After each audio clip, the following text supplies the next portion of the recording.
बहुत सारे लोग मुझसे पूछते हैं कि मैं अपना टाइम कैसे मैनेज करता हूं। मैं जीपी ट्रेनिंग कर रहा हूं, यहाँ पे एज ए डॉक्टर काम कर रहा हूं, साथ ही साथ मैं कंटेंट क्रिएशन कर रहा हूं और ऑलमोस्ट रोजाना की बेस पे मैं वीडियोस अपलोड करता हूं अपने सोशल मीडिया अकाउंट्स में। इसके अलावा मैं ट्रेडिंग भी करता हूं और फुल टाइम पेरेंट भी हूं। इतनी सारी चीजें करने के बावजूद मुझे ऐसे लगता है कि मुझे वक्त की कमी नहीं है और अभी भी मेरे पास इतना वक्त है कि मैं कोई और काम भी कर सकता हूं। लेकिन ऐसा कैसे पॉसिबल होगा? इसके लिए बहुत सारी ऐसी चीजें हैं जो मुझे पहले पता नहीं थी, लेकिन जब मैंने उन्हें अपनी जिंदगी में लागू किया फिर मुझे समझ आई कि वक्त एक रिलेटिव टर्म है और कुछ ऐसी टेक्निक्स हैं जिनके जरिए आप वक्त को फ्लेक्सिबल बना सकते हैं। सबसे पहले नंबर पे है स्टार्ट अर्ली। ये एक ऐसी चीज है जो मैंने बहुत लेट सीखी है, लेकिन अगर किसी को यह समझ आ जाए तो वो अपनी जिंदगी में कभी नाकाम नहीं होगा। और जितने भी कामयाब लोग आप देखेंगे उनमें से मोस्ट ऑफ द टाइम ये स्किल उनके अंदर मौजूद होगी। अब इसका मतलब क्या है? मतलब इसका यह है कि अगर आप कोई भी काम शुरू करना चाहते हैं, फॉर एग्जाम्पल आप वीडियोस बनाने का काम शुरू करना चाहते हैं, आप अगर इंतजार करना शुरू कर देंगे जब तक आप इस पे महारत नहीं हासिल कर लेते तब तक आप इसको शुरू नहीं करेंगे तो बहुत देर हो जाएगी। इसलिए कोई भी काम हो थोड़ा सा उसके बारे में सीखें और उसको शुरू कर दें। मिसाल के तौर पे आपने ट्रेडिंग करनी है, इन्वेस्टमेंट करनी है स्टॉक्स एंड शेयर्स में, तो थोड़ा सा सीखें और उसको खुद शुरू कर दें। लो रिस्क से शुरू करें, बहुत थोड़ी इन्वेस्टमेंट करें, लेकिन आहिस्ता आहिस्ता उसको सीखते भी जाएं और अपनी स्किल को अपग्रेड भी करते जाएं। इस तरह से आपका वक्त जाया नहीं होगा और जो आप स्किल सीखेंगे वो डेफिनेटली बहुत बेहतर होगी सिर्फ उस स्किल से जो आप प्रैक्टिकली नहीं कर रहे बल्कि सिर्फ उसका कोर्स अटेंड कर रहे हैं या बस दूसरे लोगों को देख के सीख रहे हैं। दूसरे नंबर पे 5 मिनट रूल है। जब मैंने इसको अपनाना शुरू किया तो मेरे लिए बहुत सारे ऐसे काम जो मुझे लगता था बहुत मुश्किल हैं और मुझसे नहीं हो पाएंगे वो मैंने करना शुरू कर दिया। 5 मिनट रूल है क्या? आपने कोई भी काम जो आपने करना है, आपके माइंड में है कि I need to do this, लेकिन आपका दिल नहीं कर रहा, उसको सिर्फ 5 मिनट के लिए करके देखें। आप अपने माइंड में बिठा लें कि मैंने सिर्फ 5 मिनट करना है इसको, अगर मुझे पसंद आया आई विल कंटिन्यू, अगर मुझे पसंद ना आया तो मैं इसको छोड़ दूंगा, आज मैं ये काम नहीं करूंगा। और यकीन जाने जब आप 5 मिनट करते हैं वो काम, उसके बाद आपको समझ आना शुरू हो जाती है और आप वो काम डेफिनेटली कंटिन्यू रखेंगे क्योंकि वो काम आपकी लिस्ट पे है, वो आपने करना है। प्रोक्रेस्टिनेट हम सिर्फ इसलिए करते हैं क्योंकि काम को शुरू करना मुश्किल होता है। जब आप शुरू कर लेते हैं उसके बाद उसको पाए तकमील तक पहुंचाना इतना मुश्किल काम नहीं होता। तीसरे नंबर पे 2 मिनट्स रूल है। ये रूल एक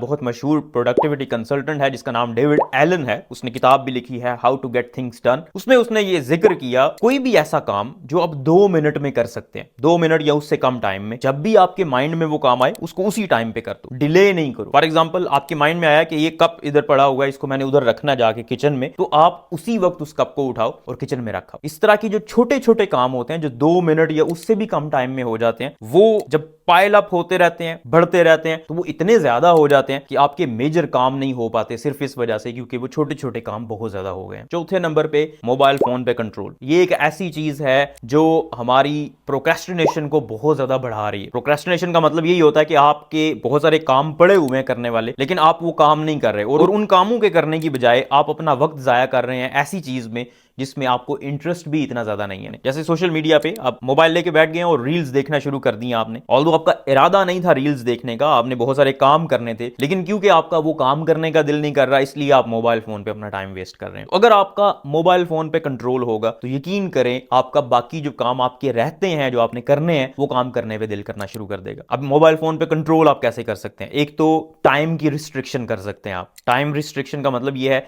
कि आप एक लिमिटेड टाइम रखें कि ये टाइम है मेरा, इस टाइम पे मैंने मोबाइल इस्तेमाल नहीं करना। फॉर एग्जांपल मैंने सेट किया हुआ है कि रात के 9 बजे के बाद मैंने मोबाइल इस्तेमाल नहीं करना, या उसको मैं फोकस मोड पे लगा देता हूं कि मुझे कोई भी कॉल ना आए, कोई नोटिफिकेशन ना आए, कोई एसएमएस ना आए। तो उससे मेरा एक फोकस बढ़ जाता है, मुझे कोई डिस्टर्बेंस नहीं होती क्योंकि मोबाइल फोन पे कोई एक्टिविटी नहीं हो रही हो। इसी तरह जब मैंने कोई और काम करना होता है, फॉर एग्जाम्पल मैंने पढ़ाई करनी है या कोई वीडियो बनानी है, तो मैं मोबाइल फोन को साइड पे रख देता हूं क्योंकि मोबाइल फोन अगर आपके पास होगा तो आप सबकॉन्शियसली मोबाइल उठा के इस्तेमाल करना शुरू कर देंगे और वो काम आपका डिले हो जाएगा। 5वें नंबर पे एक्सरसाइज। जब से मैंने वर्जिश को अपनी जिंदगी में इंट्रोड्यूस करवाया बहुत सारी तब्दीलियां आई हैं और पॉजिटिव तब्दीलियां आई हैं। आपको शुरू में लगता है ऐसा ही है कि 1 घंटा या 1.5 घंटा आपका जाया हो जाएगा वर्जिश में, वो टाइम आप किसी और एक्टिविटी में लगा सकते हैं, लेकिन ऐसा नहीं होता। जब आप वर्जिश करते हैं तो वर्जिश की वजह से आपकी बॉडी में ऐसी तब्दीलियां आती हैं जिसकी वजह से आपका मूड बहुत बेहतर हो जाता है। आपके जो फील गुड हार्मोन्स होते हैं जिनकी वजह से आपको अच्छा महसूस होता है वो ज्यादा हो जाते हैं और आप में एनर्जी आ जाती है, ताकत आ जाती है,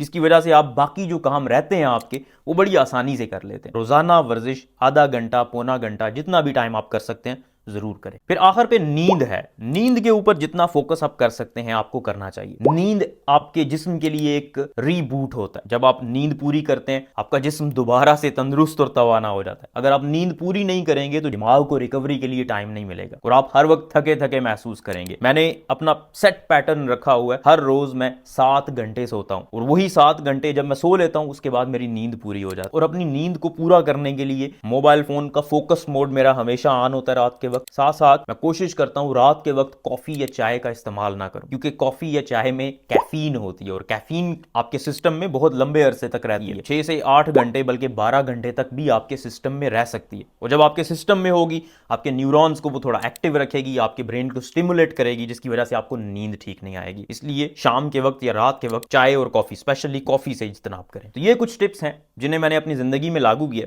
और मैं बहुत सारी एक्टिविटीज कर सकता हूं और फिर भी मेरे पास टाइम बच जाता है। अगर आप भी अपना टाइम वेल मैनेज करना चाहते हैं तो इनमें से जो भी चीज आपको अच्छी लगती है वो अपनी जिंदगी में लेके आएं, आप जरूर एक पॉजिटिव डिफरेंस देखेंगे।